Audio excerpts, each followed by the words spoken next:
Hello everyone. आज हम लोग बात करने वाले हैं जो सबसे बड़ी फंडामेंटल प्रॉब्लम्स के ऊपर जिसकी वजह से आपका कैलकुलस बना था। ठीक है, और उनका नाम क्या था? Area problem and tangent problem. तो ये दोनों प्रॉब्लम्स जो हैं ये अलग अलग टाइम पे बनी थी। ठीक है, ये आपका लगभग मान लो तुम 2200 साल के आसपास, है ना। और ये इतनी पुरानी नहीं है, ये आपका मेजर तौर पे वैसे प्रॉब्लम पुरानी है, पर हाँ लगभग 1700 के आसपास हम इसको नाप सकते हैं। अच्छा, 2200 मतलब 2200 साल की बात नहीं, 2200 साल पहले। और ये 1700 की बात हो रही है, जब 1700 साल था। मतलब कि अगर आज के टाइम से देख लें तो लगभग 300-400 साल पुरानी बात है टेंजेंट प्रॉब्लम। और जो एरिया प्रॉब्लम है वो काफ़ी पुरानी है, वो आपकी 2000 से भी ज़्यादा साल पुरानी है। ठीक है, खैर उससे फ़र्क नहीं पड़ता। पॉइंट क्या है यहाँ पर, इस पर बात करना बहुत ज़रूरी है कि एरिया प्रॉब्लम जो है उसने एक पूरी नई फील्ड बना दी जिसका नाम रखा गया इंटीग्रल कैलकुलस। ठीक है, जब हम लोग कैलकुलस पढ़ लें उसके दो पार्ट हो जाते हैं इन दो प्रॉब्लम्स की वजह से, क्योंकि कैलकुलस नाम की कोई चीज़ एग्जिस्ट ही नहीं करती थी। इन दोनों प्रॉब्लम्स की वजह से ही जो है आपका कैलकुलस बना है। तो एरिया जो प्रॉब्लम थी, एरिया प्रॉब्लम क्या प्रॉब्लम थी वो बताऊंगा। जो एरिया प्रॉब्लम थी उसकी वजह से बना है इंटीग्रल कैलकुलस, और जो टेंजेंट प्रॉब्लम थी उसकी वजह से बना है आपका डिफरेंशियल कैलकुलस। Differential calculus. तो अब पहले ये देखते हैं कि एरिया प्रॉब्लम क्या चीज़ है। प्रॉब्लम से पहले मैंने इस वीडियो से पहले इनफैक्ट जो मेरा एपिसोड 5 था उसमें मैंने बताया था कि एरिया होता ही क्या है। ठीक है, तो उसमें हमने ये बात करी थी यार कि एरिया क्या होता है, basically number of units square जो होता है वो आपका एरिया है। तो हमने ये डिराइव किया था कि एरिया ऑफ रेक्टेंगल क्यों लेंथ इंटू ब्रेथ होता है, एरिया ऑफ स्क्वायर क्यों ए इंटू ए होता है। फिर हमने देखा था एरिया ऑफ पैरेललोग्राम वो आपका बेस इंटू हाइट हो गया। फिर एरिया ऑफ ट्राइंगल इसका आधा 1/2 बेस इंटू हाइट क्यों होता है, ये सब देखा था हम लोगों ने, ये बेसिक बेसिक चीज़ें। फिर हमने इसका ट्रिग्नोमेट्रिक फॉर्म देखा था। फिर हमने देखा था कि एरिया ऑफ अ सर्कल अगर हमें निकालना है तो उसके लिए हमें पॉलीगन का एरिया निकालना पड़ेगा। तो हमने पहले हेक्सागन का एरिया निकाला था, फिर हमने एन साइडेड रेगुलर पॉलीगन का हमने एरिया निकाला था। और फिर इस एन साइडेड रेगुलर पॉलीगन को हमने सर्कल के अंदर डाल दिया था। और हमने बोला था कि अगर हमने इस एन साइडेड पॉलीगन की नंबर ऑफ साइड्स बढ़ा दिए, बहुत ज़्यादा कर दिए, तो अप्रॉक्सीमेटली सर्कल बन जाएगा। तो एरिया ऑफ अ सर्कल मैंने बोला था कि इसके लिए हमें एक एडवांस लेवल कंसेप्ट की ज़रूरत है, और वही एक्चुअल में हमारी प्रॉब्लम है। क्योंकि जो जितना भी हम लोग अभी पढ़ रहे हैं कि आपका क्या कहते हैं इसको, एरिया मतलब रेक्टेंगल, स्क्वायर, पैरेललोग्राम, ट्रायंगल, ठीक है, कोई भी पॉलीगन हो गया, ये सब के सब आपके पॉलीगन्स हैं। इनके अंदर क्या होती है, इनके अंदर लाइन सेगमेंट होती है। सही है, इसके अंदर क्या होता है, इसके अंदर साइड्स होते हैं हमेशा, है ना। यही तो पॉइंट है सारा कि इसमें क्या होता है, इसमें हमेशा साइड्स होती हैं कुछ इस टाइप से, कुछ इसी टाइप की शेप बन रही होगी। ठीक है, तो इसको तो हम नाप लेंगे किसी ना किसी तरीके से। पॉइंट कहाँ हो रहा है, गड़बड़ कहाँ हो रही है, जब कुछ इस टाइप का सर्फेस आ रहा था, कर्व टाइप का। ठीक है, लेट से इस टाइप का कुछ सरफेस आ गया तो ये कर्व्ड है एकदम। ठीक है, मतलब मैं कुछ खतरनाक बना सकता हूँ। लेटर से मैंने बोल दिया कि चलो साइन एक्स का ग्राफ बताओ, साइन एक्स का ग्राफ चलो क्या होता है, कुछ इस टाइप से होता है साइन एक्स का ग्राफ, अगर मैं ऐसे बनाऊँ अप्रॉक्सीमेटली। ठीक है, और फिर मैंने बना दिया लेट से मॉड एक्स का ग्राफ, लेट से वो यहाँ से शुरू हो रहा है और मैं उसको सिर्फ ये वाला साइड लूँगा। इतना यहाँ तक मैंने बनाया। फिर मैंने बोल दिया कि इसके ऊपर बनाओ जी आई एफ फंक्शन, और उसमें इसके डंडे जो है वो क्लोज कर लेना, मतलब कुछ इस टाइप से बना दो। लो, बोलो, मामला सेट है, मामला सेट है। ठीक है, इस तरह से कुछ बना दिया मैंने। फिर मैंने बोला कि एक लाइन खींच रहे हैं, लेट से वाई इक्वल टू इसकी स्लोप क्या होगी, नेगेटिव स्लोप होगी, लेट से -x+2 टाइप्स, और वो कुछ इस टाइप से बन रहा है। ठीक है, तो अब ये मेरी शेप बन गई जो मैंने वाइट कलर से बनाई है। अब मुझे बताओ इसका एरिया क्या होगा। तो समझ पा रहे हो ये क्या भयंकर चीज़ बन गई। ठीक है, तो ये है एरिया प्रॉब्लम, कि हम किसी भी क्लोज फिगर का एरिया कैसे निकाल सकते हैं अगर हमें ये पता है कि ये कर्व क्या है, ये वाला कर्व क्या है, ये वाला कर्व क्या है। तो वो है हमारा एरिया प्रॉब्लम। अच्छा, कुछ लोग अगर इस पर टक गए हो तो इस पे देखो, इसको निकालना बहुत आसान काम है। देखो मैं सिंपल ट्राइंगल्स बना सकता हूँ, अगर मेरे को ये पता है ये 5 मीटर का है, ये इतने मीटर का है, तो मैं ऐसे बना सकता हूँ, ये एक ट्राइंगल बन जाएगा। फिर ये एक ट्राइंगल बन जाएगा, लेटस से ये भी एक ट्राइंगल बन गया, ये भी एक ट्राइंगल बन गया। अब ये देखो, ये भी एक ट्राइंगल बन जाएगा, ये भी एक ट्राइंगल बन जाएगा। अब मुझे कुछ भी नहीं करना, मेरे को इस ट्राइंगल, इस ट्राइंगल, इस ट्राइंगल, इस ट्राइंगल, इस ट्राइंगल, इस ट्राइंगल, ये कुछ ट्राइंगल्स बन गए हैं, बस इनका एरिया निकालना है। और ट्राइंगल का एरिया कैसे निकालोगे, इस फॉर्मूले से निकाल लो या किसी और फॉर्मूले से निकाल लो। तो कभी भी अगर एक पॉलीगन होगा, कैसा भी पॉलीगन होगा, उसका एरिया हम निकाल सकते हैं। पर अगर एक कर्व्ड सरफेस हो गया तो वहीं पे हमारी गाड़ी खत्म, मतलब खराब हो जाती है। हमें ये समझ में नहीं आता कि कर्व सरफेस का एरिया कैसे निकालते हैं। इसीलिए सर्कल का एरिया निकालना मजाक का काम नहीं है, आप बस अप्रॉक्सीमेट कर सकते हो। अगर उसको एक्यूरेटली निकालना है तो उसके लिए हमें कंसेप्ट चाहिए। ठीक है, हमें कंसेप्ट चाहिए, और उस कंसेप्ट का नाम वैसे होता है LIM, यानी कि लिमिट्स। ठीक है, तो उस पर बात करनी है कैसे। काफ़ी ज़्यादा टाइम तक तो लोगों को ये लगता था कि हम एरिया निकाल नहीं सकते, कि अगर मैं कर्व सर्वे दे दूंगा और ऐसे करके कुछ भी बना दिया तो इसका हम एरिया निकाल ही नहीं सकते। पर एक्चुअल में हम किसी भी चीज़ का एरिया निकाल सकते हैं जिसमें भी हमें ये पता है कि इसका कर्व क्या है। जैसे मैंने बोल दिया कि ऐसे करके मैंने साइंस बना दिया, और यहाँ लेटेस्ट से मैंने फिर उसके बाद, चलो अगर मैं मुझे बस पता होना चाहिए, लेट्स से ये मेरा cos x है। ठीक है, इसका मैंने थोड़ा सा एम्पलीट्यूड ऊपर नीचे कर दिया। तो अब ये जो कर्व आया है मैं इसका एरिया जो है वो निकाल सकता हूँ, ठीक है। ये जो कर्व है इसका एरिया मैं निकाल सकता हूँ। बहुत ही सुंदर सुंदर कर्व का एरिया निकाला जा सकता है, ठीक है। फॉर एग्जाम्पल लेट्स से मैं ऐसे निकाल सकता हूँ, ठीक है। और फिर मैं ऐसे करके यहाँ पे लाइन खींच देता हूँ, चलो ठीक है। इसका एरिया भी निकाला जा सकता है। तो बहुत सारी चीज़ें हैं जिसका एरिया निकाला जा सकता है। एनीवेज, तो काफ़ी टाइम तक तो लोगों को पता ही नहीं था कि निकालना कैसे है। फिर मैंने तुम्हें बताया था ना जो हिस्ट्री ऑफ कैलकुलस थी उसमें हम लोगों ने देखा था कि एक मेथड था जिसका नाम था मेथड ऑफ एग्जॉशन, ठीक है। आज से वही 2000 साल के आसपास, उससे भी पहले, एग्जॉशन, ठीक है। आर्किमिडीज और एक मैं दूसरा बंदे का नाम ही भूल गया, ठीक है। तो उन लोग दोनों ने मिलके इसको पहली बार बनाया था। उन्होंने बनाया था एरिया ऑफ सर्कल के लिए, जो तुम्हारे सामने यहाँ पे लिखा हुआ है। उस टाइम पर लिमिट नाम की कोई कंसेप्ट मतलब एग्जिस्ट नहीं करता था। तो उन्होंने उस टाइम पे बोल दिया था टेकिंग अप्रोक्सीमेशन। पर उनका जो आइडिया था, उनका आइडिया क्या था कि कोई भी अगर एक कर्व्ड सरफेस है उसके अंदर हम एक पॉलीगन घुसा देंगे, खत्म बात। उनका ये आइडिया था कि हम एक कर्व सरफेस के अंदर पॉलीगन घुसा देंगे और पॉलीगन का एरिया में निकालना आता है। तो ये कह के तो उनका काम हो गया, है ना। उनकी तो डेथ हो गई उसके बाद। पर कुछ टाइम बाद और लोगों ने और भी इस पर काम करना शुरू किया। जैसे मैंने बोला था चाइनीज मैथमेटिशियंस थे और भी कुछ मैथमेटिशियंस थे। तो जो बिल्कुल फंडामेंटली किसी ने जो सोचा वो ये निकला, मैं बताता हूँ क्या, कि कोई भी एक कर्व सरफेस ले लेते हैं इस टाइप से, ठीक है। और चलो यहाँ पे ले लेती है कुछ इस टाइप से, ये इसका तुम्हें एरिया निकालना है। तो उन्होंने बोला पहले इसको ऐसे मान लो कि ये ऐसे बटा हुआ है, ठीक है। उन्होंने एक बीच में एक्सेस खींच दी, परफेक्ट। अब हम क्या करेंगे, हम पहले इतना एरिया निकालेंगे, इतना एरिया, ये इतना एरिया कैलकुलेट कर लेंगे और फिर नीचे वाला कैलकुलेट कर लेंगे और दोनों को प्लस कर देंगे तो हमें पूरा एरिया मिल जाएगा जैसा तुम्हें दिख रहा है, ठीक है। तो ये आइडिया हमारा सेट हो गया। उसके बाद अब सोचा गया कि अब हम कैसे इसको निकाल सकते हैं। तो उन्होंने पॉलीगन तो नहीं घुसाए, उन्होंने ये तो नहीं बोला कि हम यहाँ पे कुछ ऐसा कुछ एन साइडेड पॉलीगन टाइप का कुछ बनाएंगे इस कर्व के ऊपर। उन्होंने थोड़ा और इंटरेस्टिंग आइडिया मतलब बनाया, वो मैं तुम्हें डायरेक्टली शो करता हूँ। जैसे ये रेड कलर का तुम कर्व देख पा रहे हो अपनी स्क्रीन पे, ठीक है। तो रेड कलर का जो कर्व है और तुम ग्रीन कलर के दो रेक्टेंगल्स देख पा रहे हो। हमें रेक्टेंगल का एरिया निकालना आता है, उसमें तो हमें कोई डाउट नहीं है कि हमें रेक्टेंगल का एरिया निकालना आता है।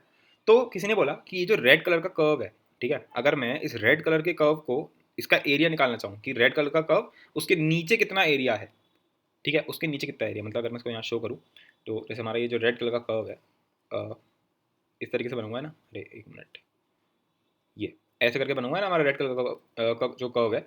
और हमारी यहाँ पर वाई एक्सिस और एक्स एक्सिस भी उसने बना रखी है डायग्राम के अंदर। तो ये हमारा वाई एक्सिस और ये हमारा है एक्स एक्सिस। तो यहाँ पे एग्जैक्टली इसको क्लोज कर दिया जाए तो ये जो एरिया है कौन सा, ये वाला, शिट वेट, इसको हम ये ऐसे दिखाते हैं येलो कलर से, नहीं होगा, पूरा येलो हो गया, समझ गए ना। तो मतलब बेसिकली ये वाला जो एरिया है हमारा, ठीक है, ये जो बीच का हमारा जो एरिया है ये वाला, इसके ठीक नीचे वाला जो एरिया है पूरा इतना, ये ठीक है। तो इस एरिया को निकालने के लिए हमारे पास क्या तरीका है। तो उन्होंने, उनका पॉइंट ये था कि हम ऐसे दो ग्रीन हम लोगों ने जो ये रेक्टेंगल बनाया है इस रेक्टेंगल का एरिया मैं निकाल सकता हूँ और दूसरे रेक्टेंगल का एरिया भी निकाल सकता हूँ। तो उसने बोल दिया कि अप्रॉक्सीमेटली इस कर्व का जो एरिया है, तो ये जो कर्व है और ये जो एक्स एक्सिस है उन दोनों के बीच में जो एरिया है वो अप्रॉक्सीमेटली इन दो रेक्टेंगल्स के बराबर होगा। अब इस वाले को देखो जरा, ठीक है। तो इसमें क्या हुआ कि वो जो रेड कलर का कर्व था है ना, उसके अंदर मैंने चार रेक्टेंगल घुसा दिए। तो अब तुम अगर मैं कहूँगा कि इन चार रेक्टेंगल का जो सम है वो अप्रॉक्सीमेटली इसके जो एरिया अंडर दी कर्व है उसके बराबर है, तो तुम्हें समझ में आएगा। मतलब तुम्हें लग रहा होगा कि हाँ यार अब तब भी ठीक है, अब तब भी ठीक है, मतलब हाँ इतना तो नहीं है अभी भी, पर हाँ फिर भी उससे तो बढ़िया ये जो अभी ऊपर कर रहे थे। अच्छा जरा इस वाले को देखना, इसमें मैंने 8 रेक्टेंगल घुसा दिए पूरे, ठीक है। अब तो ये तुम्हें और ज़्यादा अच्छा लग रहा होगा क्योंकि अब ये तुम्हें मतलब काफ़ी हद तक उसकी बाउंड्री को ट्रेस करने लग गया अभी, है ना। काफ़ी हद तक धीरे धीरे अप्रॉक्सीमेशन हमारा बढ़िया हो रहा है अब, ठीक है। अब जरा इस वाले को देखो समझ में आ रही है बात, ये धीरे धीरे कुछ ज़्यादा ही एक्यूरेट होता जा रहा है, तुम दिख रहा होगा, है ना। रेक्टेंगल का सिंपल सम है पर काफ़ी हद तक चीज़ें हमारी हमारे कंट्रोल में है। और अब फाइनली जरा तुम इस वाले को देखो, आई थिंक सो 32 इसमें रेक्टेंगल है या शायद 16 रेक्टेंगल्स हैं, पता नहीं, गिनना पड़ेगा जितने भी हैं। चार तो यहीं तक हो गए, फिर ये चार यहाँ तक हो गए, फिर ये चार, हाँ हो सकता है 32 तो नहीं, चलो 20-24 होंगे जितना भी है फिलहाल। तो इससे तो तुम्हें समझ में आ गया होगा कि मुश्किल से 24 या 30 रेक्टेंगल्स होंगे और उसमें इतनी एक्यूरेसी आ गई, मतलब काफ़ी हद तक आ चुकी है। माना यहाँ पे गड़बड़ हो रही है, माना यहाँ पे गड़बड़ है क्योंकि यहाँ पर ये रेक्टेंगल जो है इतना ऊपर हो रहा है और यहाँ पे गैप्स हैं, ये वाइट कलर की गैप है और ये ग्रीन कलर का यहाँ पर हमारे पास एक्स्ट्रा एरिया हो रहा है। अगर हम उसको थोड़ा इग्नोर मारें तो हम ये समझ पाएंगे कि रेक्टेंगल्स एक बहुत बढ़िया अप्रॉक्सीमेशन हो सकता है। रेक्टेंगल्स जो है वो एक बहुत बढ़िया अप्रॉक्सीमेशन हो सकता है अगर मैं इस तरीके से रेक्टेंगल्स बना दूँ यहाँ पर इस तरीके से, ठीक है। क्योंकि रेक्टेंगल का एरिया निकालना मुझे आता है ना यार, रेक्टेंगल का एरिया निकालना तो मुझे आता है। भाई रेक्टेंगल का एरिया मैं कैसे निकालूंगा? एक सिंपल सा आइडिया बताऊँ तुम्हें निकालने का, जो मैं यूज़ भी करूँगा बहुत आगे जाके। फॉर एग्जाम्पल मुझे इस रेक्टेंगल का एरिया निकालना है, तो रेक्टेंगल का एरिया क्या होता है? Length into breadth. देखो ब्रेथ तो तुम्हें अपने आप निकालनी पड़ेगी, जितने भी तुम, जैसे लेट से मुझे ये समझ में आ गया कि ये 0 है और लेट अस से ये 100 है, ठीक है। और मैंने लेट से 100 रेक्टेंगल्स इसके अंदर घुसा दिए, इस कर्व के अंदर मैंने ऐसे करके 100 रेक्टेंगल्स बना दिए। तो एक एक सेंटीमीटर का मान लेते हैं, एक एक सेंटीमीटर का एक रेक्टेंगल है, ये 0 से 100 सेंटीमीटर है, ठीक है। तो एक एक सेंटीमीटर का एक रेक्टेंगल है, ठीक है जी, बिल्कुल। तो ये तो आपका हो गया 1 सेंटीमीटर। अब मुझे चाहिए इसकी हाइट, इसकी हाइट कहाँ से निकालोगे? इसकी हाइट कहाँ से निकालोगे? तो ये जो पॉइंट होगा ये एक्चुअल में क्या होगा? अगर यहाँ पे इस ये एक तरीके से है तो एक फंक्शन ही ना, ये है तो एक फंक्शन ही, ठीक है। तो अब लेट्स से इस पॉइंट को मैं मान लेता हूँ, चलो 3 बोल देते हैं इसको। तो 3 तो नहीं, कुछ और बोलते हैं, चलो 8 बोल दिया। तो ये हमारा x इक्वल टू 8 है, तो फंक्शन की वैल्यू 8 पे कितनी होगी? लेट अस जस्ट से 15 है, ठीक है। तो इस पॉइंट पे ये जो पॉइंट है ये एक्चुअल में क्या दे रहा है? 15 दे रहा है। तो यानी कि 15 यानी कि ये जो हाइट है ये 15 हो गया, ठीक है। तो ये 1 सेंटीमीटर, ये 15 सेंटीमीटर। तो इस एरिया का रेक्टेंगल इसका एरिया कितना हो गया इस रेक्टेंगल का? 15 सेंटीमीटर स्क्वायर। समझ में आ गई बात? समझ में आ गई बात? तो ऐसे मैं हर रेक्टेंगल का एरिया निकाल सकता हूँ और फिर मैं सारे एरियाज को जो 100 रेक्टेंगल्स होंगे उनको प्लस कर दूंगा, फिर पूरा मुझे एरिया मिल जाएगा। खैर अगर तुम्हें ये अभी तक समझ में नहीं भी आया है तो ये जो बेसिक आइडिया जो मैंने यहाँ पे दिया है तो कोई दिक्कत नहीं है। एरिया प्रॉब्लम को हम लोग और डीप में जाकर के समझेंगे जब हम इसको एक्चुअल में पढ़ेंगे। तो अभी के फिलहाल मैं ये बताता हूँ कि इसको हम एक्चुअल में पढ़ने कब वाले हैं, ठीक है। तो इसको इस टाइप के कर्व्स जो होते हैं हमारे, है ना, ये हो गया, जैसे इसका मुझे एरिया निकालना है, कैसे निकाला जाता है, क्या इसका तरीका होता है, वो डीप में जाके हम पढ़ेंगे डेफिनेट इंटीग्रेशन के अंदर, ठीक है।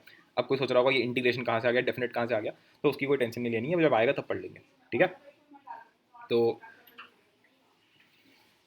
वो जो टेक्निक होगी जो हम लोग इसमें पढ़ेंगे डेफिनेट इंटीग्रेशन के अंदर, डेफिनेट इंटीग्रेशन के अंदर वो जो टॉपिक होगा हमारा इसी प्लेलिस्ट के अंदर होगा, ऐसी कोई नई चीज़ नहीं है वो, ठीक है। तो उसके अंदर जो टेक्निक हम पढ़ रहे होंगे वो इतना मज़ा आएगा तुम उसको करने में। उसे उसका बहुत फेमस नाम है जिसको हम बोलते हैं लिमिट एज अ सम, ठीक है। लोगों को ना डायरेक्ट जब डेफिनेट इंटीग्रेशन पढ़ाते हैं ना तो उस टाइम पर डायरेक्ट पता क्या बोलते हैं वो लोग कि अगर एरिया अंडर दी कर्व कभी भी निकालना है, किसी भी इस टाइप का कोई भी तुम्हें एरिया निकालना है किसी के अंदर का, ऐसे करके एरिया निकालना है, तो इसके लिए तुम्हें इंटीग्रेशन करना पड़ता है, ठीक है। इसलिए तुम्हें इंटीग्रेशन करना पड़ता है। मैं चलो तुम्हें एक स्टोरी सुनाता हूँ। जब मैंने पहली बार डेफिनेट इंटीग्रेशन, जैसे हम तो एकदम अलग ही स्टाइल से पढ़ रहे हैं, पर मेरे टाइम पे तो मैंने चैप्टर वाइज ही पढ़ा था ना डेफिनेट इंटीग्रेशन टाइप, इसलिए मुझे समझ में नहीं आई थी कैलकुलस खैर जो भी है। तो जब मैंने कैलकुलस पढ़ना शुरू करी थी तो उसमें डेफिनेट इंटीग्रेशन तक जब मैं पहुँचा था तो पहली बार हेडिंग क्या रखी थी, जो जिसने मुझे पढ़ाया था उसमें हेडिंग क्या पढ़ी हुई थी कि definite integration is the reverse of, sorry हाँ, मतलब it is the area under the curve from the limit A to B, इस तरीके से कुछ बोल रखा था उसने।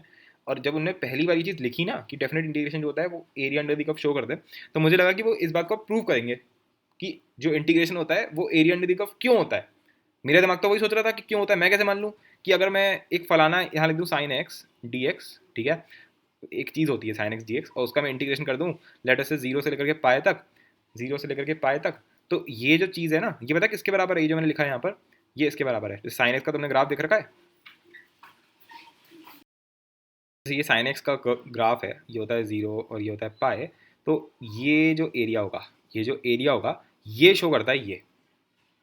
मतलब कितनी इंटरेस्टिंग चीज़ है ये और ये कितनी बर्बाद चीज़ है ये, और ये दोनों बराबर हैं ठीक है। मेरा तो दिमाग उड़ गया जब पहली बार मेरे टीचर ने ये लिखा था और उन्होंने ये समझाने की कोई भी कोशिश नहीं करी कि ऐसा क्यों हो रहा है। तो वहीं से पहली बार मैं कुछ फॉरेन राइटर्स की बुक्स और उनको लेकर आया था, और वहाँ जब मैंने पहली बार पढ़ा था तब मेरे को जाके ये कंसेप्ट समझ में आया था। और मज़े की बात पता है क्या है, मुझे लगता है मैं आउट ऑफ सिलेबस पढ़ रहा हूँ, और वहीं पर मैंने पहली बार ये कंसेप्ट सुना था लिमिट एज अ सम, और उसमें इतना डीप में समझा रखा था। और उसके बाद जब मैं डेफिनेट इंटीग्रेशन के टफेस्ट क्वेश्चन जो जिसको बोला जाता है वो आया था IIT JEE 2008 में। ऐसा कुछ बेवकूफ़ हैं जो बोलते हैं कि IIT JEE 2008 में सबसे टफेस्ट क्वेश्चन आया था डेफिनेट इंटीग्रेशन का, इनइक्वालिटी वाला, समेशन वाला, इस टाइप से करके। और वो जो क्वेश्चन था वो इतना सिंपल क्वेश्चन था जो कि एक्चुअली में इस कंसेप्ट से निकल के आ रहा था। तो जब लोगों ने पहली बार इसको अटेम्प्ट किया तो कोई कर ही नहीं पाया, पता नहीं कैसे होगा कैसे होगा, और हमने हंसते हंसते कर दिया बड़े मजे मजे में। उसका बेसिक रीज़न क्या था कि मैंने अपनी क्यूरियोसिटी को फीड किया था, उस वजह से ये क्वेश्चन हो पाया। मतलब ये बहुत ही फंडामेंटल कंसेप्ट से था, जिसको कंसेप्ट पता है वो कुछ भी कर सकता है, ठीक है। वो वाली बात मेरे को रियलाइज़ हुई और तब मैंने पहली बार ये डिसाइड कर लिया था कि मैं हर चीज़ में वाई जो है वो घुसोड़ने वाला हूँ किसी भी चीज़ के अंदर, ठीक है। तो मतलब काफ़ी हाई लेवल टीचर्स इसको सबसे टफेस्ट क्वेश्चन बोलते हैं मुझे समझ नहीं आता कौन से कहाँ से उन्होंने पढ़ाई करी है मैथ्स की, अगर ढंग से पढ़े होते तो इसको कभी टफ नहीं बोलते वो। खैर एनीवेज आगे बढ़ते हैं। डेफिनेट इंटीग्रेशन जो है उसके जब हम पढ़ेंगे उसको, तो उसमें जो टूल है that can single handedly find any freaking area you want, ठीक है। और बल्कि इसका फर्दर यूज़ है वो बहुत भयंकर है। इसका फर्दर यूज़ आपका कंप्यूटर्स के अंदर, स्टैटिस्टिक्स के अंदर, साइंसेस के अंदर, इंजीनियरिंग के अंदर बहुत कुछ है। इनफैक्ट जो तुम फिजिक्स पढ़ते हो उसमें centre of mass, rigid body dynamics, electrostatics, magnetism, इतने प्रैक्टिकल इतने फिजिकल आइडियाज़ हैं ये, उन सब में अगर डेफिनेट इंटीग्रेशन ना लगे तो तुम्हारा चैप्टर बनेगा ही नहीं कभी भी, ठीक है। डेफिनेट इंटीग्रेशन तो उनमें लगता ही लगता है, ठीक है। और क्या लगता है, कैसे लगता है, वो तो मैं समझाता हूँ, एक हल्का सा आइडिया देता हूँ, ठीक है। तो this creepy analysis can be further extended by, अच्छा हाँ ये जब हमने अभी एनालिसिस किया था कि हमने किसी चीज़ को, मतलब ये जो रेक्टेंगल, मतलब हमने एक कर्व को बेसिकली रेक्टेंगल्स के अंदर डिवाइड कर दिया और फिर अब उन सबको जोड़ देंगे हम लोग। तो ये जो आइडिया है इसको हम फर्दर वॉल्यूम फाइंड करने के लिए भी निकाल सकते हैं। तो मैं एक अलग से बिल्कुल एक्सक्लूसिव टॉपिक लूँगा जो पता नहीं क्यों हमारे सिलेबस में इंक्लूडेड नहीं है, पर कभी भी किसी दिन क्वेश्चन पूछ लिया तो हम कहेंगे ले बेटा ये तो आउट ऑफ सिलेबस आ गया, देखो कितना टफ हो गया, जेईई एडवांस जो भी है फ़र्क नहीं पड़ता। तो जो वॉल्यूम फाइंड करने की जो चीज़ है जो बहुत ही इंटरेस्टिंग है, ठीक है। तो वो देखेंगे हम लोग कि वॉल्यूम्स कैसे निकालते हैं और उल्टी सीधी शेप्स, ठीक है। लेट्स से इस टाइप की कोई चीज़, ऐसा करके कुछ बना दिया मैंने, ठीक है। अब मैंने इस खतरनाक सी 3D फिगर का तुमसे ये पूछा कि इसके अंदर कितना, इसकी वॉल्यूम क्या होगी, ठीक है। In fact vector field, for example electric field हो गया, मैग्नेटिक फील्ड हो गया, क्वांटम फील्ड हो गया, सब में इंटीग्रेशन है बॉस, सब में। Moment of inertia, gravitational field, centre of mass, हर जगह इंटीग्रेशन है, हर जगह है ये कंसेप्ट जो एरिया प्रॉब्लम से शुरू हुआ था, पर उसने हमें बहुत कुछ दे दिया। तो मैं तुम्हें समझाता हूँ कि डेफिनेट इंटीग्रेशन का सार एक्चुअल में है क्या। हाँ जी, तो क्या है डेफिनेट इंटीग्रेशन का सार, भाई साहब ये है, the idea is to divide the thing into small pieces and then sum up the contribution of each piece. यही तो हुआ था इसमें भी, जब भी हम लोगों ने ये देखा था कि एक कर्व को मैंने बहुत सारे, पहले तो मैंने जितना भी पूरा एरिया था उसको मैंने 100 रेक्टेंगल्स के अंदर बांट दिया, फिर मैं एक एक करके हर रेक्टेंगल का एरिया निकालूंगा और उन सारे रेक्टेंगल्स के एरिया को जोड़ दूंगा। उससे मुझे एक अप्रॉक्सीमेट आइडिया हो जाएगा कि इस कर्व का एरिया कितना है। तो ये है आपका डेफिनेट इंटीग्रेशन का सार, या फिर हम बोल सकते हैं जो हमारा एरिया प्रॉब्लम है उसका एक अप्रॉक्सीमेट सॉल्यूशन ये है, ठीक है। इसका एक एक्यूरेट सॉल्यूशन क्या होगा उसको भी तुम समझ सकते हो। ऐसे देखो इस चीज़ को कि जैसे मेरे पास ये है, ठीक है, जो मेरा कर्व था कुछ इस तरीके से था ना, कर्व है ना। तो अगर मुझे इसका ऐसे निकालना था एरिया, तो हमने क्या देखा था कि क्या कहते हैं इसको, हमने बहुत सारे रेक्टेंगल्स बनाए थे। तो रेक्टेंगल में क्या हो रहा था, जैसे तुमने ये रेक्टेंगल बनाया, फिर दूसरा वाला रेक्टेंगल जो होगा वो ऐसा बन रहा है, यहाँ पे थोड़ी सी गैप है, अगर तुम देखोगे तो ये गैप बन रही है थोड़ी सी, देख पा रहे हो तुम इस चीज़ को कि यहाँ पे हमारे पास कुछ लेवल पे गैप होने वाली है, ठीक है। कौन सी गैप है, तो ये, एक मिनट थोड़ा जूम करता हूँ इसको मैं, ये देखो ये दिख रही है, ये गैप है आपकी, यहाँ पे ये गैप है, ये गैप है, ये भी गैप है, ठीक है, ये भी गैप है। तो ये गैप आने वाली है, तो यार ये एक्यूरेट तो किसी एंगल से नहीं हुआ इसका मतलब, है ना। ये बात तो हमें समझ में आ रही है कि एक्यूरेट तो नहीं है ये एक्यूरेट मेथड तो नहीं है जो मैंने तुम्हें भी बताया है, बस अप्रॉक्सीमेशन है। पर इस गैप को हम बहुत हद तक, बल्कि एग्जैक्टली जीरो कर सकते हैं इस गैप को। कैसे कर सकते हैं, अगर मैं इसको आधा कर दूँ, लेटस से मैं इसको बिल्कुल इतना कर दूँ, यहाँ पर एक और ट्रायंगल घुसा दूँ लेट्स से ये, ठीक है, समझ में आ रही है बात। इस रेक्टेंगल को मैंने और आधा कर दिया, तो अब जो गैप है वो और कम हो जाएगा। चलो इस आइडिया को मैं बाद में ही समझाऊंगा, वरना यहाँ पे भी बहुत टाइम लग जाएगा और फिर वहाँ पे भी बहुत टाइम लगेगा जब इसको मैं पहली बार समझाऊंगा, ठीक है। तो आइडिया ये था कि इसको हम इन्फानाइट की तरफ ले जाएं। जैसे जो मैंने सर्कल देखा था, हमने सर्कल के एरिया में हमने क्या किया था, जो एन साइडेड पॉलीगन था उसके नंबर ऑफ साइड्स को इन्फिनिटी तक ले गए थे, है ना। उसको इतना बढ़ा दिया था कि पूरा जो सर्कल का एरिया है वो कैप्चर हो जाए, एन टेंड्स टू इन्फिनिटी, ठीक है। मतलब नंबर ऑफ साइड्स को इनफाइनाइट कर दिया था एक तरीके से, जो कि कंसेप्चुअल फिलोसफिकल टॉपिक है। ऐसे कोई इनफाइनाइट का फिजिकल सेंस तो कुछ भी नहीं बना, ठीक है। तो यहाँ पर भी हम यही करेंगे जो हमसे बोला गया ना, the idea is to divide the thing into small pieces. मैं बोलूँगा उसको इनफाइनाइट भागों में डिवाइड कर दो। तो ये भी एक बकवास आइडिया कि इनफाइनाइट भागों में डिवाइड कर दिया, क्योंकि इनफाइनाइट कैसे करोगे, तुम कर ही नहीं सकते। तो ऐसे मान सकते हो कि बहुत छोटे छोटे पीसेस में डिवाइड कर दिया, जो कि अप्रॉक्सीमेटली बस जीरो ही है। मतलब ऐसे मान लो कि बहुत ही ज़्यादा छोटे, उसको बोलते हैं इन्फानाइटिसमली स्मॉल। जैसे कोई बोलेगा इन्फानाइट यानी कि बहुत बड़ा, तो इन्फानाइटिसमली स्मॉल मतलब बहुत ज़्यादा छोटा, ठीक है। तो और फिर वो जो छोटे छोटे पीसेज हैं उनको वापस इंटीग्रेट कर दिया। इंटीग्रेट मतलब उन सबको वापस जोड़ दिया फिर से, ठीक है। तो ये मोटे मोटे तौर पे जो द एरिया प्रॉब्लम जो है उसका सॉल्यूशन है मोटे मोटे तौर पे। पर इसको, ये तो हमारा पास एक थॉट है देखा जाए तो, फिलोसफिकल, बस इंग्लिश में जैसे स्टोरी नहीं लिखते हैं वैसे मैंने एक स्टोरी लिख दी यहाँ पर, हिंदी में, इंग्लिश में, जिसमें भी, ठीक है। पर अगर मुझे इसको एक्चुअल फिजिकल सेंस में यूज़ करना है कि आज के टाइम पे मैं अपने फ़ोन चला सकता हूँ, मैं अपना पूरा जो इलेक्ट्रिसिटी का जो हिसाब किताब है सब इंटीग्रेशन पे चलता है, सब कुछ आपका इंटीग्रेशन कैलकुलस पे चलता है। तो वो सब मुझे अगर प्रैक्टिकल सेंस में कुछ करना है तो मुझे फॉर्मूले चाहिए, मुझे फॉर्मुलेशंस चाहिए, मुझे थ्योरम्स चाहिए, और उसके लिए मुझे एक आइडिया चाहिए, एक पूरा कंसेप्ट चाहिए जिसका नाम है लिमिट्स। ठीक है, क्योंकि लिमिट जो है वो इस आइडिया को पकड़ करके निचोड़ करके इसका जूस बना देता है, पूरा पूरा इसका जूस बना देगा इस आइडिया का, कि कैसे हम किसी चीज़ को बहुत उसके क्लोज जा सकते हैं, इन्फिनिटी तक जा सकते हैं, जीरो तक जा सकते हैं। मतलब जब मैं पढ़ाऊंगा तब तुम्हें समझ में आ जाएगा। तो तब जब मैं पढ़ा चुका हूँ और फिर जब मैं वापस इस प्रॉब्लम पे आऊँगा तब तुम्हें समझ में आएगा कि एक्चुअल में मैथमेटिशियंस ने जो सोचा वो मतलब ऐसा है कि स्टैंडिंग ओवेशन देनी चाहिए उनको कायदे से। एक महीना कोई इंसान खड़ा रहे और स्टैंडिंग ओवेशन देता रहा, उस लेवल की मतलब उस लेवल का दिमाग लगाया लोगों ने बैठ के कैलकुलस में। ठीक है, उस लेवल की कंसेप्चुअल बात है ये। तो लिमिट्स जब हम पढ़ेंगे तब जाके तुम्हें द एरिया प्रॉब्लम जो है उसको पूर्णतः, जैसे बोलते हैं, पूर्ण अच्छे से एकदम फील के साथ समझ में आएगा कि इसका सॉल्यूशन एक्चुअल में है क्या। और वहीं से कंसेप्ट निकलेगा जिसका नाम होगा लिमिट एज अ सम। और वहां से सबसे टफेस्ट क्वेश्चन जो आज के टाइम तक आते हैं जेई एडवांस में, वो सब वहीं से आते हैं, सब के सब वहीं से आते हैं आज के टाइम पे। ठीक है, तो एनीवेज, तो मतलब समझ रहे हो, वेटेज वाइज बहुत इंटरेस्टिंग है और कंसेप्चुअल लेवल पे तो है ही इंटरेस्टिंग। और बहुत ही ना के बराबर लोग इस पर बात करते हैं, पता नहीं क्यों कम बात करते हैं, क्योंकि टॉपिक थोड़ा इंटरेस्टिंग है, कंसेप्चुअल है, क्यूरियोसिटी वाला है। तो हम तो बहुत अच्छे से बात करने वाले हैं। ओके देन, अब आते हैं हमारी सेकंड प्रॉब्लम पे। ठीक है, तो जो सेकंड प्रॉब्लम है उसका नाम है टेंजेंट प्रॉब्लम। ठीक है, तो एक बार फिर से बोल देता हूँ। जो एरिया प्रॉब्लम थी उस, तुमने देखा ना उसके अंदर क्या आ गया, इंटीग्रेशन आ गया। तो इंटीग्रेशन, इंटीग्रल्स, ये सब आपका एक थैली की चीज़ है। तो उसको हमने बोल दिया इंटीग्रल कैलकुलस, जिसके अंदर हम लोग एरिया, वॉल्यूम, इस टाइप की बातें करते हैं कि किसी चीज़ को छोटे छोटे छोटे छोटे पीसेस कर दिए उसके, फिर उसके में कुछ खेला और फिर उनको वापस जोड़ दिया और उससे मेरा काम हो जाएगा, उससे मेरी प्रॉब्लम जो है वो सॉर्ट आउट हो जाएगी। इस चीज़ को हम बोलते हैं इंटीग्रल कैलकुलस। ठीक है, अभी तो इतने अच्छे से समझ में नहीं आया होगा, पर आ जाएगा। फिर एक और क्या चीज़ है, डिफरेंशियल कैलकुलस। ठीक है, तो ये क्या चीज़ है, एक्चुअल में जब तुम्हें जेई जेई में या किसी भी पेपर में पढ़ाया जाता है तो बोलते हैं कि डिफरेंशियल कैलकुलस है डीसी, और हमारे पास है आईसी। और डीसी की बुक्स में क्या होता है, ज़्यादातर लिमिट्स, लिमिट से शुरुआत करते हैं वो लोग, और फिर लिमिट्स के बाद आता है आपका कंटिन्यूटी। ठीक है, कंटिन्यूटी, फिर आते हैं आपके ये सब डेरिवेटिव्स, एप्लीकेशन ऑफ डेरिवेटिव्स, ये इस टाइप से चैप्टर आते हैं। और इंटीग्रल कैलकुलस जो होता है उसमें क्या आता है, indefinite integration, definite integration, area under the curve, differential equations. तो एक्चुअल में ये पूरा जो सिस्टम है ये फ्लॉड है, गलत है एक्चुअल में। मतलब हाँ, पढ़ा दिया जाता है तो कोई दिक्कत नहीं है, बट डिफरेंशियल कैलकुलस और इंटीग्रल कैलकुलस का हिसाब किताब क्या है ना, कि जो मैंने बोला, पहला पॉइंट तो दो प्रॉब्लम्स थी और हमेशा थी, ऐसा नहीं था कि पहले भाई साहब डिफरेंशियल कैलकुलस आया उसके बाद इंटीग्रल कैलकुलस आया, ऐसा कुछ भी नहीं है। ठीक है ना, ऐसा कुछ भी नहीं है कि पहले ये था फिर ये आया, ऐसा कुछ भी नहीं है। दोनों हमेशा स्टार्टिंग से ही साथ साथ चल रहे थे, पढ़ाया उनको लाइन वाइज जाता है, हम भी लाइन वाइज ही पढ़ेंगे। तो पॉइंट क्या है कि डीसी एक्चुअल में लिमिट्स और कंटिन्यूटी एक्चुअल में नहीं है। डीसी मतलब डिफरेंशियल कैलकुलस जो है वो ये नहीं है।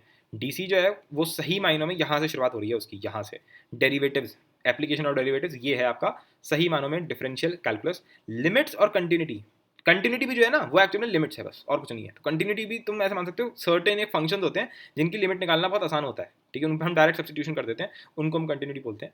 जब पढ़ेंगे तो समझ जाओगे। तो मेन कंसेप्ट तो लिमिट्स का है, लिमिट से एक छोटा सा कंसेप्ट निकला हुआ है जिसका नाम है कंटिन्यूटी। ठीक है, तो फिलहाल लिमिट्स है मेन। तो अगर तुमने लिमिट्स पढ़ लिया तो तुम्हें लैंग्वेज आ गई, तुम्हें कैलकुलस की अब लैंग्वेज पता है। ठीक है, तो अगर तुमने लिमिट्स पढ़ लिया, अब उसके बाद इनके बेसिस पे अब मैं दो प्रॉब्लम्स को सॉर्ट आउट कर सकता हूँ। पहली प्रॉब्लम है जिसका नाम है आपका एरिया प्रॉब्लम, और उससे ये चार चैप्टर आपके बन जाते हैं। ठीक है, definite integration, area under the curve, differential equation. Actual में ये जो इनडेफिनेट इंटीग्रेशन है ना, तुम मानोगे नहीं, पर इनडेफिनेट इंटीग्रेशन एक्चुअल में होता है एंटी डेरिवेटिव। जब वो पहली बार बना था तब उसका नाम था एंटी डेरिवेटिव, और उसको सिर्फ बनाया ही इसीलिए गया था कि कैसे मैं डिफरेंशिएशन का उल्टा कर सकता हूँ। ठीक है, तो वो हम डिफरेंशियल कैलकुलस के अंदर ही डालते हैं, उसका नाम होता है एंटी डेरिवेटिव, और उसको बाद में बोल दिया गया इनडेफिनेट इंटीग्रल, पर वो एक्चुअल में इसी थैली के अंदर गिरेगा। ठीक है, अगर एक स्टैंडर्ड बुक होगी वो तुम्हें बताएगी कि डेरिवेटिव्स, एंटी डेरिवेटिव्स और आपका एप्लीकेशन ऑफ डेरिवेटिव्स, ये तीनों टॉपिक्स डिफरेंशियल कैलकुलस के हैं। और इंटीग्रल कैलकुलस जो है उसकी कायदे से शुरुआत कहाँ से हो रही है, definite integration, area under the curve, differential equation, ये तीन चैप्टर इसके हैं। ठीक है, तो इनको अगर तुम्हें डीप में आके पढ़ना है तो उसके लिए तुम्हें लिमिट्स आना चाहिए। तो लिमिट्स अगर हमने पढ़ लिया तो उससे हमें एरिया प्रॉब्लम हमारा सॉर्ट आउट हो जाएगा। अब बात करते हैं टेंजेंट प्रॉब्लम की। तो टेंजेंट प्रॉब्लम जो है उसने शुरुआत कर दी थी डिफरेंशियल कैलकुलस की। तो डिफरेंशियल कैलकुलस की जो शुरुआत है वो किसने करी, टेंजेंट प्रॉब्लम ने। और इंटीग्रल कैलकुलस की शुरुआत किसने करी, आपकी एरिया प्रॉब्लम ने, एरिया प्रॉब्लम। और इन दोनों को पढ़ने के लिए जो लैंग्वेज हमें जरूरत है, उस लैंग्वेज को हम पहले पढ़ेंगे, सबसे पहले इसको पढ़ने वाले हैं, उसका नाम होगा लिमिट्स। तो अब तुम्हें सीक्वेंस समझ में आ गया होगा। सबसे पहले हमने क्या करा, अगर हम देखेंगे अभी तक हम क्या कर रहे हैं, हमने देखा व्हाट इज कैलकुलस, कैलकुलस क्या होती है, उसकी हिस्ट्री क्या है, मैं उसको कैसे पढ़ाऊंगा। तीसरा एपिसोड ये था कि मैं उसको कैसे पढ़ाऊंगा। चौथा एपिसोड ये था कि इन्फानाइट का कैसे कैसे आइडियाज हैं इन्फानाइट को लेकर के, अनबाउंडेड इन्फिनिटी, बाउंडेड इन्फिनिटी। ठीक है, फिर पांचवा और छठा एपिसोड क्या था, एरिया होता ही क्या है, टेंजेंट एक्चुअल में होता क्या है, यही तो पढ़ा तुमने। और अब इस एपिसोड में हम क्या कर रहे हैं, हम देख रहे हैं एरिया प्रॉब्लम क्या थी, फिर हम देखेंगे टेंजेंट प्रॉब्लम एक्चुअल में क्या है। ठीक है, अब हम बस वही देखने वाले हैं कि टेंजेंट प्रॉब्लम एक्चुअल में क्या है, और फिर हम क्या करेंगे, अब हमने ये सब पढ़ लिया, अब हमें ये समझ में आया कि एरिया और टेंजेंट प्रॉब्लम को पढ़ने के लिए लिमिट्स की ज़रूरत है, ठीक है। तो उसके लिए फिर हम क्या पढ़ेंगे, हम लिमिट्स पढ़ेंगे, लिमिट्स पूरा डीप में जाके पढ़ेंगे, और फिर हम दोनों प्रॉब्लम्स को खत्म करेंगे, अपने अपने खत्म करेंगे, प्रॉब्लम्स को सॉर्ट आउट करेंगे। लिमिट्स पढ़ेंगे, फिर हम पहले खत्म करेंगे टेंजेंट प्रॉब्लम को, और फिर हम पढ़ेंगे इंटीग्रल कैलकुलस यानी कि एरिया प्रॉब्लम को, ठीक है। तो सीक्वेंस समझ में आ गया। पहले हमने कुछ स्टार्टिंग की बातें करी, उन स्टार्टिंग की बातों से हमें ये समझ में आया कि लिमिट जो है वो एक्चुअल में लैंग्वेज है दो प्रॉब्लम्स को करने के लिए, क्योंकि उन दो प्रॉब्लम्स ने कैलकुलस बनाई है, तो इस वजह से, ठीक है। तो सबसे पहले हम लिमिट्स पढ़ेंगे, फिर लिमिट्स के बाद हम पढ़ेंगे टेंजेंट प्रॉब्लम जिसको हम बोलते हैं डिफरेंशियल कैलकुलस, और फिर यहाँ से निकलेगा एरिया प्रॉब्लम, ठीक है। तो ये दोनों प्रॉब्लम्स को हम एक एक करके सॉर्ट आउट कर लेंगे, डीसी और आईसी, पर हम उसकी लैंग्वेज आना बहुत ज़रूरी है, और लैंग्वेज ही हम पढ़ने वाले हैं, उसका नाम होगा लिमिट्स। परफेक्ट, आई थिंक तो समझ में आ गया होगा। तो अब बस मैं तुम्हें ये बताता हूँ कि टेंजेंट प्रॉब्लम क्या थी, है ना, कि प्रॉब्लम क्या हुई भाई साहब, कि एक पूरी दूसरी प्रॉब्लम बन गई, ठीक है। तो एरिया प्रॉब्लम तो समझ में आ गई है, अब देखते हैं टेंजेंट प्रॉब्लम किस बला का नाम है। तो मैंने अभी जो मेरा छठा एपिसोड था उसमें मैंने बताया था कि टेंजेंट एक्चुअल में होता क्या है, राइट। तो मैंने तुम्हें ये दिखाया था कि टेंजेंट एक्चुअल में हम लोगों को अगर एक पॉइंट सी पे टेंजेंट बताना है तो हम उसके लेफ्ट साइड से टेंड कराएंगे, हम उसके राइट साइड से भी आएंगे, और हम बिल्कुल क्लोज आते जाएंगे, और वहाँ से हमें एकदम मस्त वाला टेंजेंट मिल जाएगा, राइट। तो ये हम लोगों ने देखा था कंसेप्चुअल लेवल पे ऐसा हो रहा है, ठीक है। तो पर ये तो फिर से क्या हो गया, ये एक फीलिंग है, ये फिर से क्या है, एक फीलिंग है। तुम समझ पा रहे होगे कि अगर तुम्हें किसी को समझाना है तो तुम उससे बोलना पड़ेगा कि भाई काम कर, तेरे सामने पॉइंट सी है ना, उसके राइट साइड में एक पॉइंट ले ले, उसके लेफ्ट साइड में एक पॉइंट ले ले, और जो सीकेंड्स वाली ये जो लाइंस है, ये जो लाइन सेगमेंट है, इनको धीरे धीरे पास पास लाता जा उसके, और फिर जो लाइन निकलेगी वो तेरी लेफ्ट साइड का टेंजेंट हो जाएगा। फिर राइट साइड से लाता जा, लाते जाओ, लाते जाओ, लाते जाओ, लाते जाओ, लाते जाओ, और फिर राइट साइड का टेंजेंट बन जाएगा। अगर लेफ्ट और राइट वाला टेंजेंट जो वो एग्जैक्ट ऑपोजिट है, यानी एकदम स्ट्रेट लाइन बन गई है, यानी इन दोनों के बीच में 180 डिग्री है, तो जाके आपका जो बना है इसको हम बोलते हैं टेंजेंट। तब हम बोलेंगे कि T2C T1 ये एक्चुअल में एक टेंजेंट है, ठीक है। तो इस आइडिया को मैंने बोल दिया, पर एक्चुअल में ना टेंजेंट जो होता है उसका फिजिकल मतलब बहुत है, मतलब उसकी फिजिकल सिग्निफिकेंस सबसे ज़्यादा है। टेंजेंट जो है एक्चुअल में, उससे तुम ये बता सकते हो, जो तुम्हारा गाड़ी की जो स्पीडोमीटर है, जो तुम्हारे चाचा हैं, ठीक है, ऐसे मानो मैं तुम्हें ये स्टोरी सुनाता हूँ, स्टोरी पूरी नहीं सुनाऊंगा वरना स्पॉइलर हो जाएगा। मतलब सोचो ना, तुम्हारा घर पूरा तुम्हारी रेड पिटी हुई है, तुम्हारे कमरे की बिल्कुल फैला हुआ रूम हो रहा है, ठीक है, और तुमसे तुम्हारे घर पे तुम्हारे कमरे में तुम्हारे साथ कोई मिलने आने वाला है, तुम्हारा दोस्त आएगा तो तुम्हें कोई फर्क पड़ेगा नहीं, रूम फैला हुआ है। लेकिन तुम्हारा कोई बड़ा कोई अंकल टाइप आने वाला है, ठीक है, तुम्हारे चाचा था कोई आने वाले हैं जो तुम्हारे जिनका बहुत सिग्निफिकेंस है घर में, ठीक है। और तुम उनसे फ़ोन करके क्या पूछोगे कि आप कहाँ पर हो, उन्होंने बोल दिया अभी मैं लगभग लगभग आधा घंटा लगेगा आने में, ठीक है। बोलते हैं ना कि आपको कितनी देर लगेगी अभी आने में, तो अभी बोलेंगे हम इस फलाना कोई गली है या फिर इस रोड यहाँ तक पहुँच गए हैं, और बस आधा पौन घंटा लगेगा पहुँचने में, ठीक है। तो जब मैं बोलता हूँ आधा पौन घंटा लगेगा पहुँचने में, तो मैंने ये क्या सोच के बोला कि आधा पौन घंटा लगेगा, ठीक है। अगर तुम गाड़ी में बैठोगे, तुम्हारे पास फ़ोन आया लेटर से कि कितनी देर लगेगी घर आने में, तो तुम क्या बोलोगे, आधा पौन घंटा लगा लेट से, तुमने ये बोला, तो तुमने ये सोचा कि यार अभी मेरी जो गाड़ी है, जो मैं जिस गाड़ी के अंदर मैं बैठा हुआ हूँ, वो गाड़ी कौन सी स्पीड पे चल रही है। बिल्कुल इस टाइम पे जब तुम मेरे से बात कर रहे हो, तो मैं क्या बोलूँगा कि अरे यार गाड़ी मेरी लगभग अभी 70-80 की स्पीड पे चल रही है, ठीक है। और अगर देखा जाए तो हाईवे ही है, तो हो सकता है इसी स्पीड पे रहेगी, जहाँ तक 70-80-100 इस टाइप से स्पीड पे रहने वाली है गाड़ी। तो तुम एक अप्रॉक्सीमेट आइडिया लेते हो अपने दिमाग में, है कि नहीं है, अपने दिमाग में एक अप्रॉक्सीमेट हम लोग आइडिया लेते हैं कि हाँ यार ये लगभग लगभग यही स्पीड रहेगी, चाहे फिर उसके आगे जाके कोई एक्सीडेंट हो जाए किसी और का, और उस चक्कर में ट्रैफिक जाम लग जाए और तुम वहाँ फंसे रहो, और फिर तुम्हारी गाड़ी जो है मुश्किल से 10 की स्पीड पे, 15 की स्पीड पे, 20 की स्पीड पे, या 0 की स्पीड पे, मतलब रुकी हुई है कभी चल रही है, उस स्पीड पे चले, तो हो सकता है हमें 2 घंटे लग जाए, आधा घंटा ना लगे। पर उस टाइम पे जब किसी ने मुझे फ़ोन किया है, तब तो मैं वो इंस्टेंटेनियस जो बिल्कुल उस टाइम पे जो मेरे को गाड़ी स्पीड दिखा रही होगी उसी के हिसाब से बताऊंगा ना। तो इसीलिए मुझे गाड़ी का जो स्पीडोमीटर है, जो इतनी इंपॉर्टेंट चीज़ है, ठीक है, ये तो मैंने ऐसी मजाक में तुम्हें बता दिया, पर ऑब्वियसली बात है, जैसे मानो अगर इसरो ने कभी अपना रॉकेट छोड़ा, तो उसको एग्जैक्ट हर मोमेंट पे पता होना चाहिए कि मेरी रॉकेट की इस टाइम पे कितनी स्पीड है। उसी के हिसाब से वो एक अप्रॉक्सीमेशन लगाता है कि ये रॉकेट मेरा कहाँ तक पहुँच जाएगा, ये सैटेलाइट मेरी कब तक लॉन्च हो पाएगी, और कब तक देश को एक बढ़िया इंटरनेट मिलेगा। ठीक है, खैर जो भी है, पॉइंट क्या है, पॉइंट ये है कि इंस्टेंटेनियस स्पीड और भी बहुत इंपॉर्टेंट कंसेप्ट, जैसे कि रेट हो गया तुम्हारा, रेट, ठीक है, कि पानी का टैंक कब तक भरेगा, इस टाइप की छोटी छोटी चीज़ें जो हम लोग फॉर ग्रांटेड लेते हैं अपनी लाइफ में, पर वो बहुत सारी चीज़ें हैं जो कैलकुलस ने हमें दी हैं, जो हमें पता भी नहीं है कि उसने हमें दी हैं, ठीक है। तो उन सबका जो बेसिक आइडिया है रेट का, कोई भी चीज़ अगर चेंज हो रही है ना, फंक्शन हो गया, जैसे फंक्शन होता है, तो कोई भी चीज़ अगर चेंज हो रही है, वो उसका पूरा आइडिया टेंजेंट प्रॉब्लम से आता है। इतनी बड़ी चीज़ है टेंजेंट, छोटी मोटी चीज़ नहीं है टेंजेंट, ठीक है ना। टेंजेंट को कोई इतनी इंपॉर्टेंस देता नहीं है, पर कसम से बता रहा हूँ अगर ये ना हो तो तुम्हारी 90% चीज़ें जो तुम यूज़ कर रहे हो वो अभी की अभी खत्म हो जाएंगी, तबाह हो जाएंगी बिल्कुल, ठीक है। तो इसलिए टेंजेंट प्रॉब्लम की इंपॉर्टेंस है कि हमें एक कर्व पे टेंजेंट निकालने से हम उतने लेवल की फिजिकल चीज़ें सोच सकते हैं। अब ये कैसे हो रहा है ना, ये मैं अभी नहीं बताऊंगा, ये मैं बताऊंगा अपनी डेरिवेटिव वाली वीडियो के अंदर, उसमें मैं पूरी स्टोरी से तुम्हें समझाऊंगा कि क्या चल रहा है, क्या मान रहा है पूरा, ठीक है।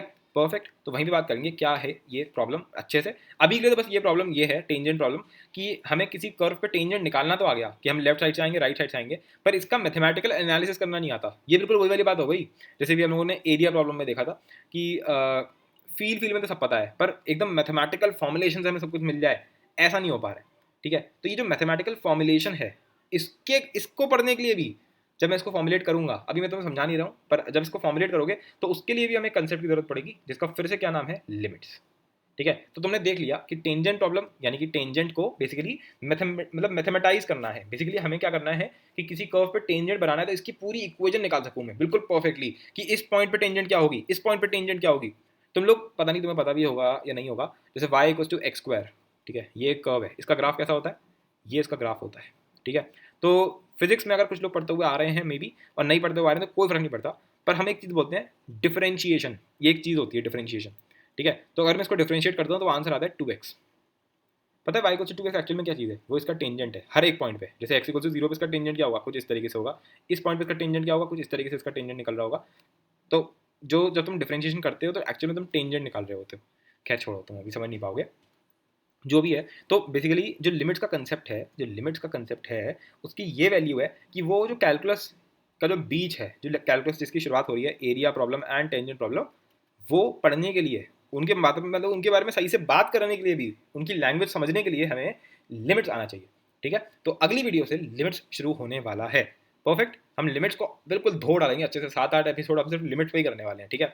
लिमिट्स और कंटिन्यूटी जो है पूरा आपका जो पूरा टॉपिक है, इसको हम पूरा अच्छे से, इस पर कंसेप्चुअल सारी जितनी भी बातें हैं वो समझेंगे, और फिर उससे हम ये समझेंगे कि कैसे एरिया एंड टेंजेंट प्रॉब्लम को मैथमेटिशियंस ने मतलब मजे लेवल पे, एकदम एपिक लेवल पे, एकदम एपिक लेवल पे उन्होंने उसको सॉर्ट आउट कर दिया, उसका सॉल्यूशन हमें दे दिया, ठीक है। ये आपका मोटे मोटे तौर पर पूरा कैलकुलस का मैंने तुम्हें आउटलाइन बना के दे दिया एक तरीके से, कि लिमिट्स पढ़ेंगे जो उसकी लैंग्वेज है, फिर उसके बाद एरिया यानी कि आपका सॉरी, फिर उसके बाद टेंजेंट प्रॉब्लम यानी कि आपका डिफरेंशियल कैलकुलस, फिर आपका एरिया प्रॉब्लम यानी कि इंटीग्रल कैलकुलस, खत्म उसके बाद, ठीक है। बस इतनी है कैलकुलस आपकी। ओके देन, मिलते हैं अगले वाले में, उसमें हम क्या करेंगे, लिमिट से शुरुआत करेंगे।